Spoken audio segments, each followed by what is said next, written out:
சுழலும் கோள்கள் அவன் சொல் கேட்கும்.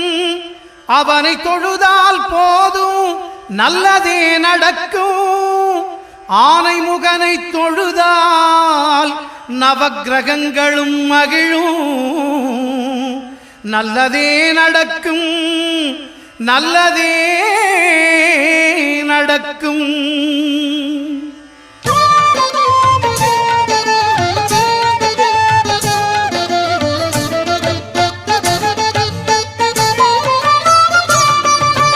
ஒன்பது கோளும் ஒன்றாய் காண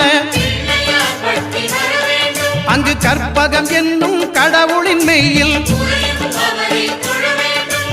ஒன்பது கோளும் ஒன்றாய் காண அங்கு கற்பகம் என்னும் கடவுளின் மெய்யில்.